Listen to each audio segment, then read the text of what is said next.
Buying smart home devices without a plan is a lot like wiring a house without a circuit diagram. You might get something working, but it won't be reliable, and you'll absolutely regret it later. I've walked into too many homes where people dropped hundreds of dollars on devices that don't talk to each other, hidden subscriptions they never saw coming, or gadgets that completely stop working the second the internet goes down. My name is Marcus Chen, and today we're walking through the 12 critical factors you need to evaluate before you buy any smart device. You're listening to the Smart Home Setup Podcast. Quick note before we dive in. Everything you're about to hear is researched, written, and verified by real people on our team. But the voice you're hearing is AI generated. Just wanted to be upfront about that. Now, if you've been with us for a while, I really appreciate you showing up episode after episode. And if you're new here, welcome. We drop new episodes every Monday, Wednesday, and Friday, covering smart home gear, automation strategies, protocol comparisons, all of it. Let's jump right in. This checklist is going to help you avoid compatibility nightmares, hidden costs, and automations that just don't work when you need them. Whether this is your first smart bulb or you're building out a whole home system, these factors apply across the board. Let's start with protocol and ecosystem compatibility, because this is where most installations fail before they even get off the ground. I've seen people buy 5 devices from 5 different ecosystems and then genuinely wonder why nothing works together. First thing you need to check is the communication protocol. We're talking Zigbee, Z-Wave, Thread, Matter, or Wi-Fi. A Zigbee motion sensor will not talk to a Z-Wave hub without some kind of bridge or multi-protocol controller in between. If you're starting fresh in 2026, Matter 1.4 devices are giving you the best cross-platform compatibility right now. Next, verify hub requirements explicitly. Does the device need a dedicated hub, or does it work with your existing Google Home, Amazon Echo, or Apple HomePod? Product pages will say requires hub, but they rarely specify which hub models actually work. You need to cross-reference with the manufacturer's compatibility list before you buy anything.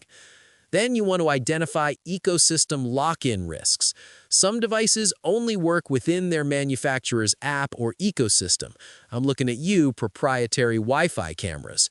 If you want multi-platform control or you're planning to migrate to a different hub down the road, this is going to block you completely. Thread-based devices generally offer better portability. Also, test for Matter bridging support. Even if a device isn't native Matter, some manufacturers offer Matter bridging through firmware updates or hub integration. Check the manufacturer's roadmap, but don't buy based on promises. Only purchase for the functionality that exists today. Check controller compatibility across voice assistants too. A device might work with Alexa but not Google Assistant, or the other way around. If you use multiple voice assistants, and this is common in multi-person households, verify support for all of them. I've literally seen couples argue over which assistant to standardize on because half their devices only work with one platform. And understand protocol coexistence limitations. Zigbee and Wi-Fi operate on overlapping 2.4 GHz frequencies. If you're building a dense Zigbee mesh network, nearby Wi-Fi routers can cause interference and dropped commands. Z-Wave operates on sub-1 GHz frequencies and avoids this issue entirely. Now let's talk about automation capabilities and logic flexibility. Most people buy smart devices for automations, but they don't actually check if the device can do the automations they're imagining. The smart label doesn't guarantee useful automation logic. Verify conditional trigger support.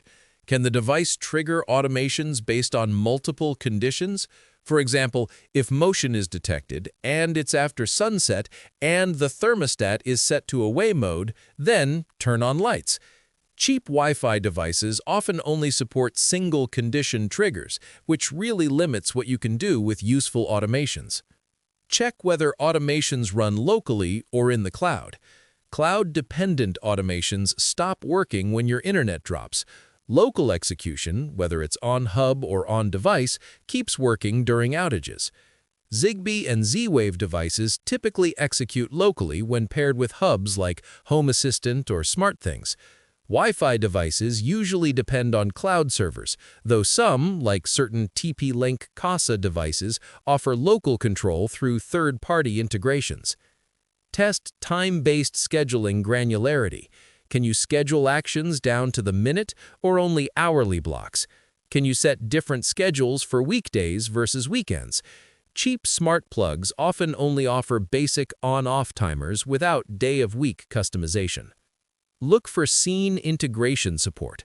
Scenes let you control multiple devices with one command, like "Goodnight" turns off all lights, locks doors, arms security. Not all devices integrate with scene systems, especially across ecosystems. Matter 1.4 has improved scene support, but implementation varies by manufacturer. Assess automation response latency expectations. Motion sensors triggering lights should respond in under 500 milliseconds for a natural feel. Anything over 2 seconds feels sluggish and frustrating. Protocol matters here.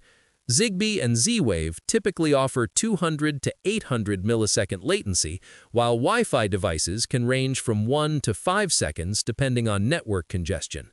Thread promises sub-200 millisecond latency, but real-world performance depends on mesh density. And check for fallback behavior documentation. What happens when the hub goes offline or the internet drops? Some devices default to on, others to off, and some retain their last state. You need to know this before installing critical devices like door locks or heating systems.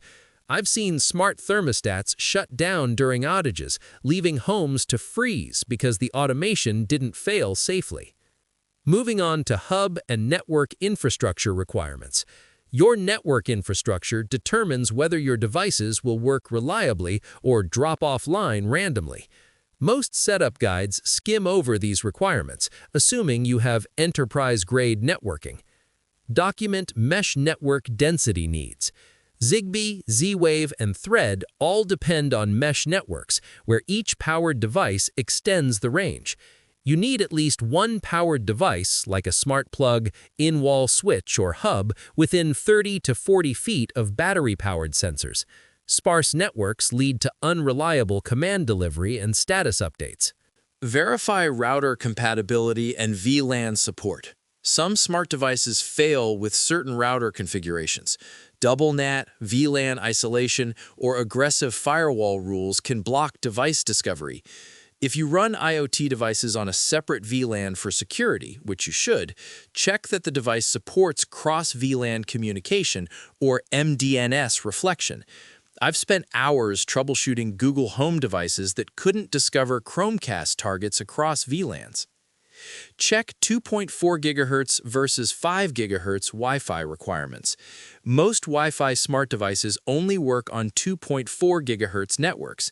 If your router combines 2.4 GHz and 5 GHz into one SSID with band steering, you may need to temporarily disable 5 GHz during device setup. This catches first-time smart home buyers constantly. Assess bandwidth and concurrent connection limits. Each Wi-Fi device consumes a connection slot on your router. Consumer routers typically handle 20 to 50 concurrent connections before performance degrades. If you're planning a 30-device smart home, your router might become the bottleneck. Zigbee and Z-Wave hubs only consume one Wi-Fi connection while supporting 100-plus sub-devices. Test border router requirements for Thread networks. Thread devices need a border router to connect to your home network and the internet. Apple HomePod Mini, Apple TV 4K, Google Nest Hub 2nd Gen, and some dedicated hubs serve this role. Without one, Thread devices won't work at all. Next up, subscription costs and cloud dependencies. The purchase price is only part of the total cost. Hidden subscriptions can double or triple your actual expense over the device's lifetime. Identify mandatory versus optional subscriptions. Some security cameras are useless without a cloud subscription. No local storage, no notifications, limited live view. Others work fully without subscriptions, but offer cloud storage as an option. Calculate subscription costs over the device's expected lifespan. A $30 per year subscription on a device you'll use for 5 years adds $150 to the real cost. For 4 cameras, that's $600 in subscriptions, more than the cameras themselves. Run the math before buying. Check for feature paywalls in free tiers. Free plans often lock essential features like person detection, activity zones, or webhook integrations behind paid tiers. You won't discover this until after you've installed the device and tried to set up automations. Read the subscription tier comparison chart carefully. Assess cloud service reliability and vendor lock-in. If the manufacturer shuts down their cloud service, and this happens, remember Wink's forced subscription in 2020, cloud-dependent devices become paperweights. Devices with local control options, Home Assistant, local API access, or MQTT support survive vendor shutdowns. This is why I always recommend devices with documented local control methods. Now let's get into data privacy and local control options. Smart devices are sensors in your home, recording your patterns and routines. You need to know where that data goes and who controls it. Verify local processing versus cloud processing. Does the device send video, audio, or sensor data to manufacturer's servers for processing, or does it process locally? Cloud processing means your data traverses the internet, which is a privacy risk and increases latency and stops working during outages. Local processing keeps data in your home and responds faster. Check for required account creation and data sharing. Many devices force you to create an account and agree to data sharing before you can use them. Read the privacy policy, specifically what data they collect, who they share it with, advertising partners, and whether you can opt out. Some manufacturers are transparent. Others bury concerning practices in legal language. Look for API access and third-party integration support. Devices with open APIs or Home Assistant integration give you control over your data. You can process it locally, store it however you want, and create automations without cloud dependencies. Closed ecosystems, no API, no local control, lock you into the manufacturer's apps and servers permanently. Assess camera and microphone data handling. For devices with cameras or microphones, smart displays, video doorbells, security cameras, check whether they support local storage, end-to-end encryption for cloud uploads, and physical privacy shutters or mute switches. Let's talk installation complexity and physical requirements. The product page shows the device in ideal conditions, not your actual installation environment. Real-world installations involve constraints the manufacturer doesn't mention. Document power source requirements. Battery-powered, plug-in, or hardwired. Battery devices need replacement, typically every 6 to 12 months for sensors.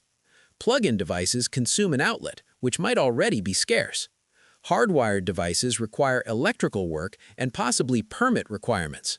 I've seen homeowners buy hardwired smart switches without realizing they'd need to hire an electrician for installation. Check mounting and placement constraints.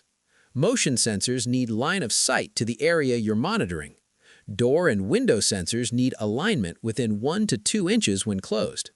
Smart thermostats can't be installed on exterior walls or near heat sources.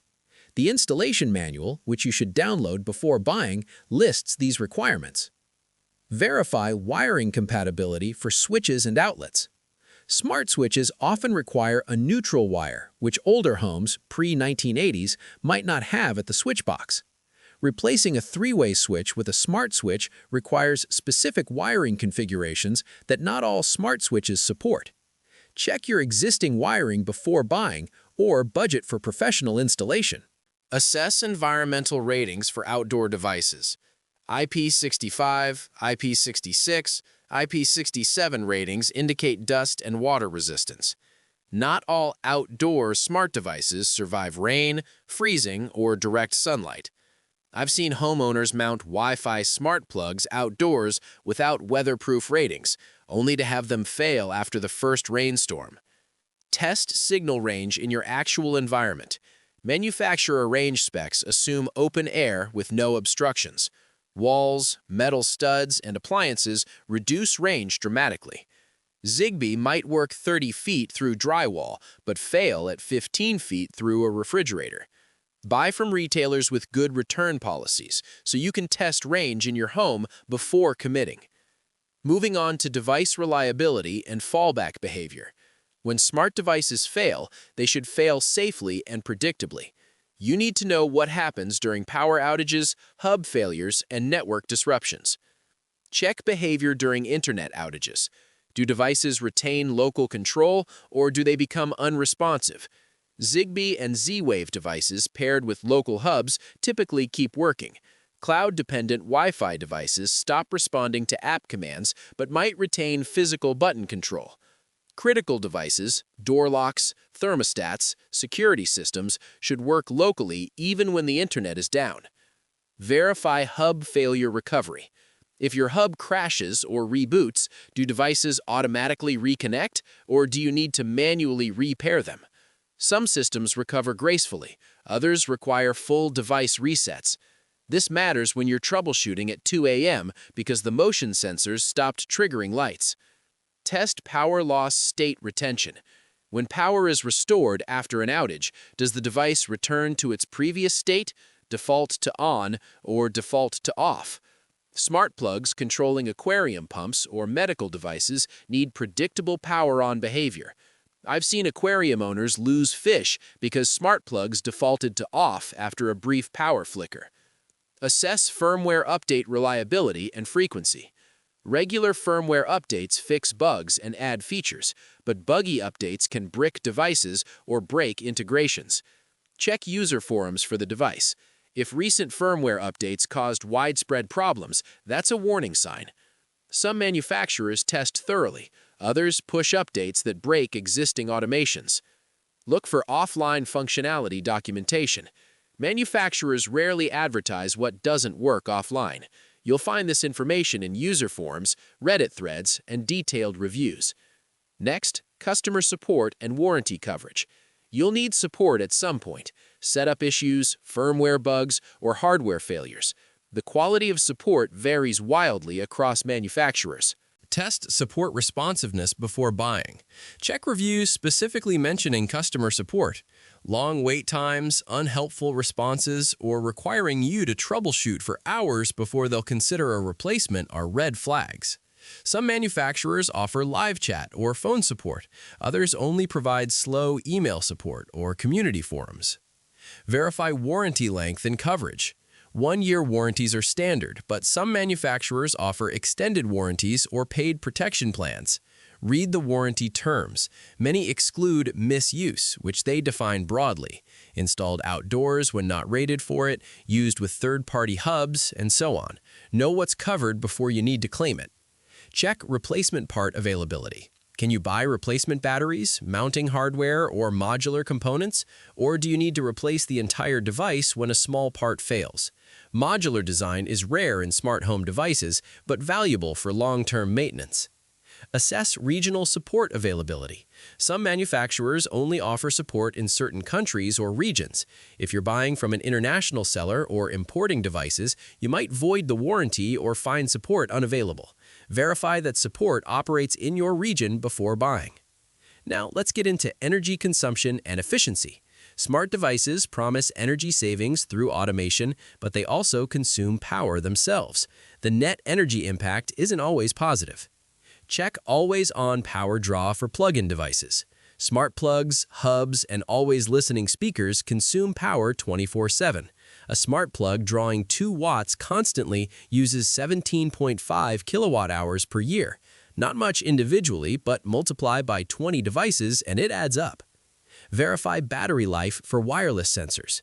Manufacturers often claim up to 2 years battery life, but real-world performance depends on how often the device reports and at what interval. Motion sensors in high-traffic areas drain batteries faster. Check user reviews for realistic battery life expectations. I recommend buying rechargeable battery-powered devices when available to reduce waste and ongoing costs. Assess energy monitoring accuracy. If you're buying devices for energy management, check whether they provide real-time power monitoring, historical data, and per-device granularity. Basic smart plugs report on-off status only. Advanced models measure voltage, current, and power factor with plus or minus 2% accuracy for detailed energy analysis. Check the link below to see the current price. Calculate potential energy savings. Will the device actually save energy or just shift when you use it? Smart thermostats save 10 to 15% on heating and cooling through scheduling and presence detection. Smart lighting with motion sensors saves 20 to 30% by turning off lights in empty rooms. But a smart coffee maker that preheats before you wake up might increase consumption. Let's talk about platform and app experience. You'll interact with the device through apps daily. Clunky apps make smart devices frustrating instead of convenient. Test the app before buying if possible. Download the manufacturer's app and explore the interface.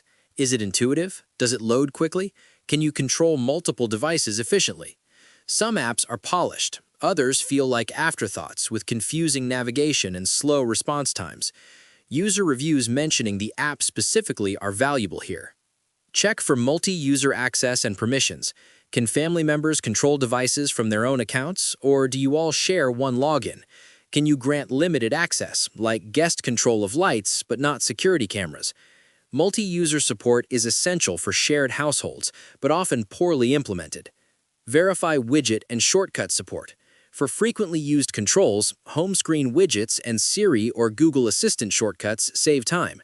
Not all apps support widgets or shortcuts, forcing you to open the app each time. This is particularly annoying for door locks or garage controllers.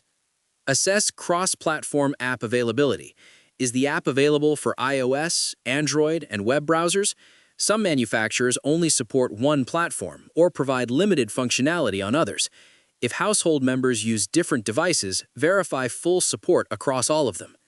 Check for automation and scene creation usability. Creating automations through apps ranges from straightforward drag-and-drop interfaces to confusing nested menus requiring multiple screens. If you plan complex automations, test the interface before committing to the ecosystem. Now, device firmware and update policy.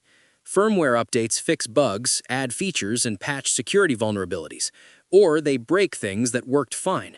Update policies vary dramatically across manufacturers. Verify update frequency and transparency. Regular updates indicate active development and security maintenance. Check the manufacturer's release notes. Do they explain what each update changes, or just say bug fixes and improvements? Transparent release notes help you decide whether to update immediately or wait for user feedback. Check for forced versus optional updates. Some devices auto-update without consent, which can break integrations or change behavior unexpectedly. Others let you defer updates indefinitely, which is a security risk. The best approach offers optional updates with clear change descriptions, letting you choose when to update. Assess backward compatibility with older hubs. New firmware sometimes drops support for older hub versions or requires hub firmware updates first. If you're running an older hub that the manufacturer no longer updates, new device firmware might break compatibility. This has happened with SmartThings, Wink, and other platforms during major transitions. Look for end-of-life support policies. How long will the manufacturer support the device with updates? Consumer IoT devices often get 2 to 3 years of updates, then stop receiving security patches. Long-lived devices, in-wall switches, thermostats, should receive at least 5 years of support. Check whether the manufacturer has publicly committed to support timelines. Now let's get into interoperability and migration path. Your first device decision shapes your entire smart home ecosystem. You need an exit strategy if you want to switch platforms later. Check for Matter certification and bridging support.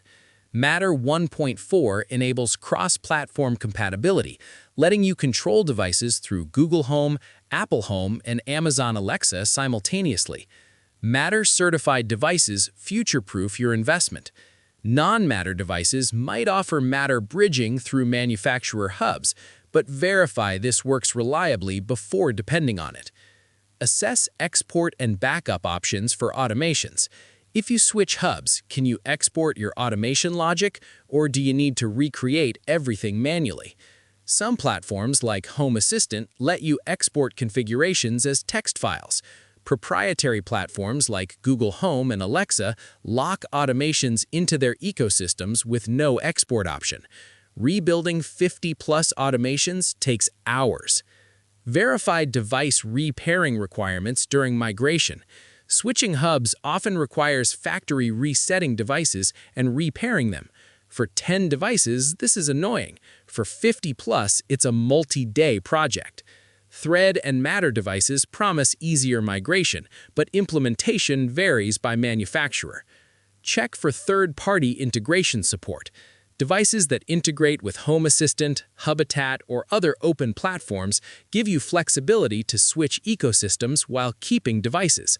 Closed ecosystems, devices that only work with the manufacturer's app, trap you. I always recommend devices with documented third-party integrations as a hedge against future platform changes. Finally, price versus value and total cost of ownership. The cheapest device often costs more long-term when you factor in subscriptions, replacements, and upgrade needs. Your smart device comparison checklist should include lifetime cost, not just purchase price. Calculate total cost over expected device lifespan. Add purchase price plus installation costs, plus subscription fees, plus battery replacements, plus potential hub requirements. A $20 Wi-Fi plug with a $3 per month cloud subscription costs $200 over 5 years. A $35 Zigbee plug with no subscription costs $35 total. The math changes which device offers better value. Compare feature sets at similar price points. Are you paying extra for features you'll actually use, or are you overpaying for marketing? Branded devices often charge premium prices for features that generic devices offer at half the cost. Check the link below to see the current price for name brand bulbs, which run around $50, while generic Zigbee RGBW bulbs cost around $15 with nearly identical functionality. You're paying for brand, polish, and ecosystem integration. Decide whether that's worth the premium. Assess replacement cost if the device fails. Devices fail. Cheap devices fail more often, but expensive devices aren't immune. If a $150 device fails after 3 years with no warranty, that's a $50 per year cost. A $40 device that lasts 2 years costs $20 per year. Reliability matters more than initial price for total cost of ownership. Factor in ecosystem expansion costs. Your first device is rarely your last. If you buy a device requiring a $60 hub, but you'll only ever buy one device, that hub cost matters. If you'll eventually buy 20 compatible devices, the hub cost amortizes across them. Plan your expansion path before choosing ecosystems. Before you click Buy, run through this condensed checklist. Protocol confirmed, Zigbee, Z-Wave, Thread, Matter, or Wi-Fi, and compatible with my existing hub or voice assistant, hub requirements verified, no surprises about needing additional hardware, automation logic tested, device supports the if-then conditions I need, subscription costs calculated, total 5-year cost including all fees, local control confirmed, device works during internet outages, installation requirements clear, power source, wiring, placement, and tools needed, fallback behavior documented, known behavior during failures, app experience reviewed, user ratings mention usable apps and responsive controls, firmware update policy checked, active development and transparent release notes, migration path exists, device works with third-party platforms or Matter, total cost calculated, purchase plus installation plus subscriptions plus batteries over expected lifespan, return policy confirmed, can test in my home and return if incompatible. This checklist applies whether you're buying your first smart bulb or your 50th sensor. In my experience, homeowners who skip these checks end up replacing devices within 6 months, wasting money and time. Let's cover a few frequently asked questions. What's the single most important factor in a smart device comparison checklist?